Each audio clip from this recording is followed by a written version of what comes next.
Hello students, इस lecture में हम लोग फंक्शन के ग्राफिकल अप्रोच के बारे में सीखेंगे। मतलब अगर किसी एक्सप्रेशन का ग्राफ दिया गया है तो उस ग्राफ को देख करके आप कैसे डिसाइड करोगे कि वो ग्राफ फंक्शन को रिप्रेजेंट करेगा कि नहीं करेगा। इसके पहले वाले लेक्चर में हम लोगों ने फंक्शन के बारे में काफ़ी कुछ सीखा था, जैसे फंक्शन में आने वाले टर्म्स जो होते हैं domain, range, codomain, image, pre image, इन सब टर्म्स के बारे में हम लोगों ने सीख लिया था। अब इस वाले लेक्चर में हम लोग इस टॉपिक से शुरुआत करते हैं, graphical approach of a function. मतलब अगर कोई फंक्शन है, कोई एक्सप्रेशन फंक्शन रिप्रेजेंट कर रहा है तो उसका ग्राफिकल अप्रोच क्या होगा, मतलब उसका ग्राफ किन कंडीशंस को फॉलो करेगा, ये चीज़ जो है हम लोग इसमें सीखेंगे। तो यहाँ पर सबसे पहले मैं कुछ ग्राफ बना देता हूँ डिफरेंट कैटेगरी के, उसके बाद जो है हम लोग कंडीशन फंक्शन के लिए उस पर इम्प्लीमेंट करेंगे। X axis y, this is origin, ठीक है। ये मैंने एक ग्राफ ऐसे बनाया। ये भी एफ एक्स को मैं कोई फंक्शन नहीं बोल रहा हूँ, ध्यान है, ये एफ एक्स कोई एक्सप्रेशन हो सकता है। एक यहाँ पर बना देते हैं,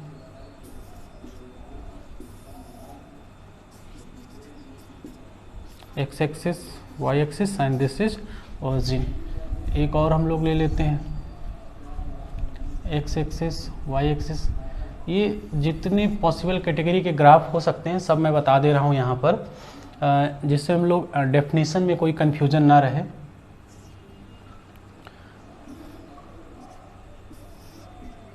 ये मैंने एक एलिप्स भी ले लिया, एलिप्टिकल शेप का है ये ग्राफ, ठीक है। अब इतने में हम लोग समझते हैं कि अगर कोई फंक्शन, जैसे ये मैंने इतने सारे ग्राफ बनाया है एफ एक्स का।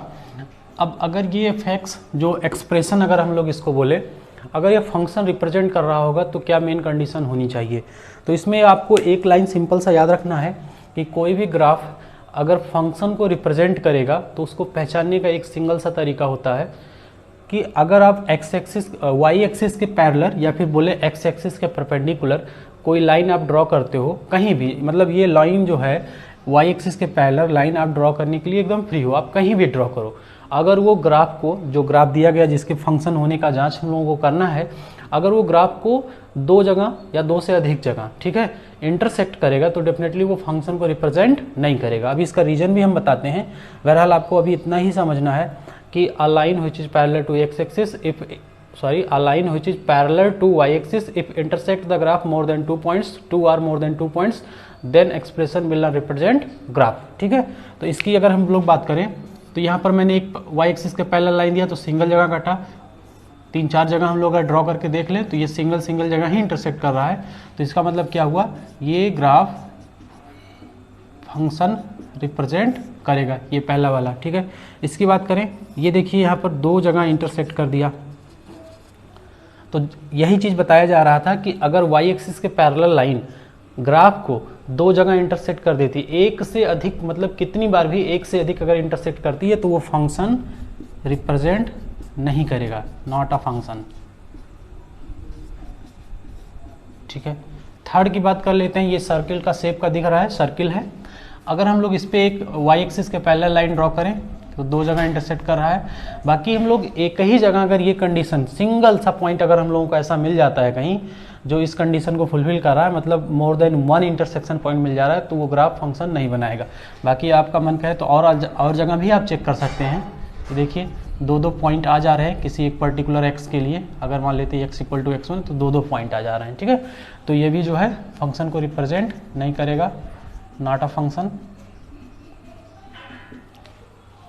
इस केस में भी वही कहानी है कि एक वाई एक्सिस के पैरेलल जब लाइन हम लोग ड्रॉ कर रहे हैं तो वो मोर देन 1 पॉइंट्स पे इंटरसेक्ट कर रही है, तो ये चीज़ भी नॉट अ फंक्शन बनेगा। अब ये चीज़ हम लोग समझते हैं एक्चुअल में होता ऐसा क्यों है।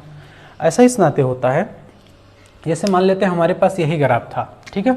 अब इसके फंक्शन होने ना होने का वेरिफिकेशन करना था, तो मान लेते हैं कि ये एक्सप्रेशन एफ एक्स जो है, ये वाला एफ एक्स एक पर्टिकुलर एक सेट से दूसरे सेट पे डिफाइन हो रहा था।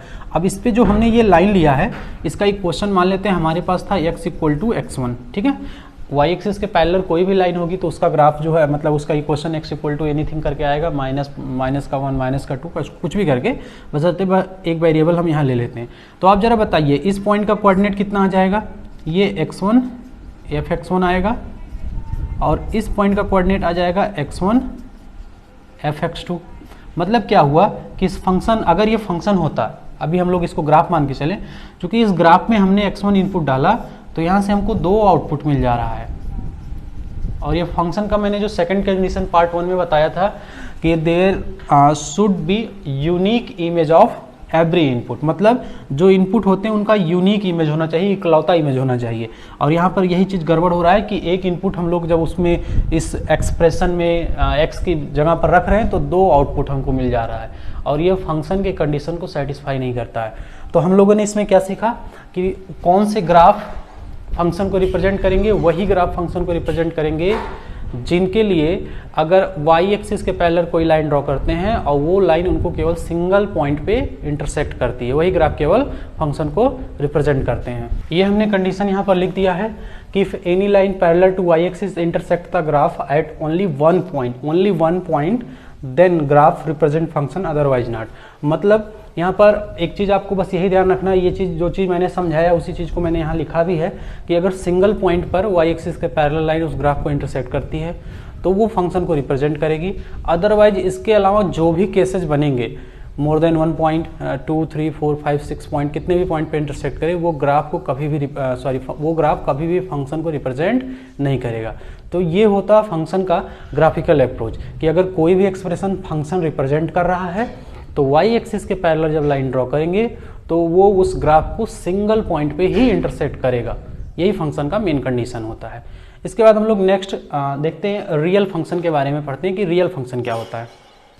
अब हम लोग रियल फंक्शन के बारे में देखते हैं कि अगर कोई एफ है, अगर वो रियल फंक्शन है तो उसके लिए क्या कंडीशन होनी चाहिए। मैंने यहाँ पर एग्जांपल लिया है कि एफ हमारा एक फंक्शन है जो सेट ए से सेट बी पर डिफाइन हो रहा है। तो अगर ये रियल फंक्शन होगा तो उस केस में क्या होगा, आपको पता है एक बात कि ये चीज़ जो यहाँ पर ए होता है ये इसका डोमेन होता है, और ये चीज़ जो होता है ये कोडोमेन होता है।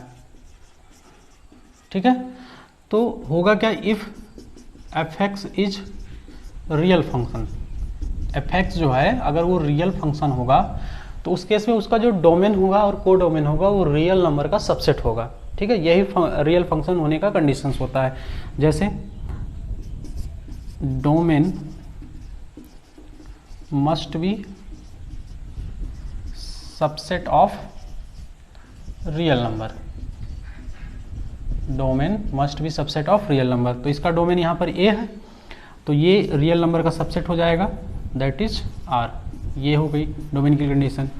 इसका जो कोडोमेन होगा वो भी रियल नंबर का सबसेट होना चाहिए, तो ये सेम चीज़ आएगा इधर। तो कोडोमेन यहाँ पर बी है, this is also subset of real number.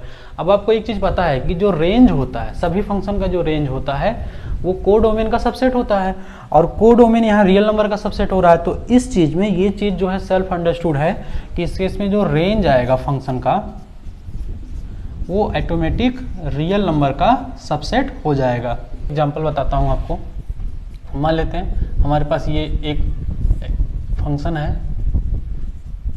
ठीक है। अब ये रियल फंक्शन है कि नहीं है इसकी अगर हम लोग जांच करें तो सबसे पहले इसका डोमेन हम लोग निकालना पड़ेगा।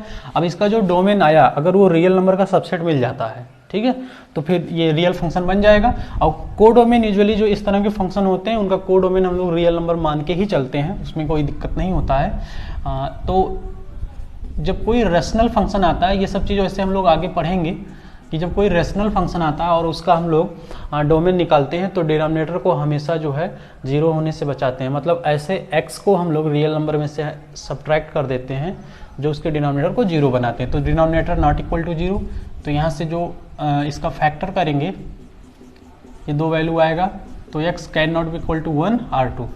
तो आप अगर देखिए तो इस फंक्शन का जो डोमेन आ रहा है वो रियल नंबर है और उसमें 1 2 नहीं है। तो क्या हुआ, रियल नंबर है भले ही नहीं 1 2 है, तो हम लोग एक सेंस में बोल सकते हैं कि ये रियल नंबर का सबसेट है, और रियल नंबर का सबसेट है तो डेफिनेटली ये एक रियल फंक्शन होगा।